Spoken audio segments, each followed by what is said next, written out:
Hello guys, it's me, Greed here. Today I come with excellent news. Yesterday was the release of Season 17 for Overwatch, and I, like most other people, were not very excited for Season 17. However, when it actually dropped, I was reminded that an incredible feature was coming along with it, which was map voting. I had a couple of theories about map voting before it released, and I thought initially what it was gonna be is it picked the game mode, so let's say it picks hybrid, and then it would give you 3 hybrid maps, and you could vote which hybrid map you wanted to play. But it turns out it's even better than that. It doesn't pick a game mode. It just gives you 3 maps, and you get to pick which one you want to play. And it's perfect. It's beautiful. It's not only is it beautifully implemented, the UI is well done, it's easily readable, it tells you who your team's voting for versus the enemy team. It's brilliant. It's one of the best implementations I've ever seen from a season start. Usually Blizzard likes to implement something and then it be broken for about 10 seasons, and then they fix it. However, they have managed to release it, and it be good on release, which is an incredible thing for Overwatch, and it's fantastic. I had a couple of games yesterday where I played King's Row back to back to back to back because of map voting, and let me tell you, it felt fucking incredible being able to play that map more. And honestly, a lot of people are probably going to click on this video thinking that I'm going to say something like, oh, the map voting could have done this slightly better, or it could have been like this better.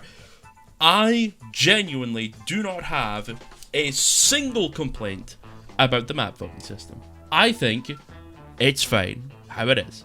In fact, I think it's better than fine. I think it's very good. And I think it's something Overwatch has needed for a long time. I think this is bigger than hero bans, perks, Season 9.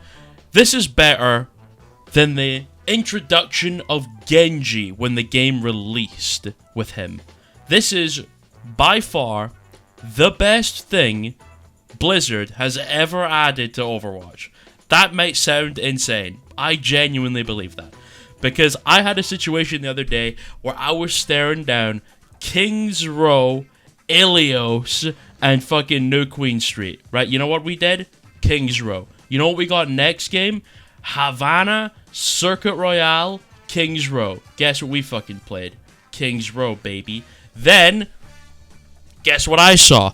I saw Servasa, that pile of dog shit, and RUIN. Guess what was with it? King's Row. Guess what we played? King's Row. Fuck those maps. We don't play those maps. We played King's Row every game it was available. And every game it wasn't available, we complained and wished it was there. But it wasn't. So it is what it is. But, honestly, I have not played a ranked game of it yet. I've only played quick play. So, hopefully it works the same way in ranked. If it doesn't, well, then this video was pointless and I should have checked, but I didn't. I'm going to assume it works the same. I don't know why it wouldn't work the same way in ranked, because the system is very good. However, with such a good system comes the need to understand that systems like this must be appreciated when they are released, because Blizzard is very good at releasing systems that are really, really, really shit. Because, I mean, now listen, this could turn out like a Season 9, right? Where Season 9 released and a lot of people were like, yo, this is pretty good actually, for a while. I was not like that because, you know, let me just say I can predict the future. But some people, when Season 9 released, were very excited about Season 9, and then people very quickly realized it's terrible.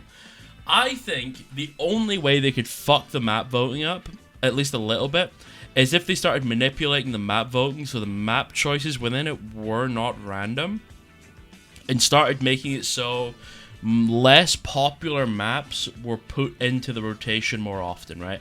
Like, for example, let's say the devs realize, oh, when King's Row is available, people are voting to play King's Row 80% of the time. So then they start going, okay, take King's Row out of the rotation, and then maybe, like, Havana is picked 3% of the time. They'll go put Havana in more to increase Havana playtime. I hope they don't do something like that, but I wouldn't put it past Blizzard to want to even out the stats of the maps played. Hopefully they don't, but again, obviously, if they do, well, then the game's the game, you know. I'm going to complain about it if they do. But for now, honestly, I'm very, very, very happy with the implementation of map voting. I genuinely thought I was going to come on here and complain about it before I tried it out. And no, there's literally nothing to complain about. No criticism. And here's the thing, right? I'll give... if something can be 99% good, and I'll criticize that 1%, because criticism is important, right?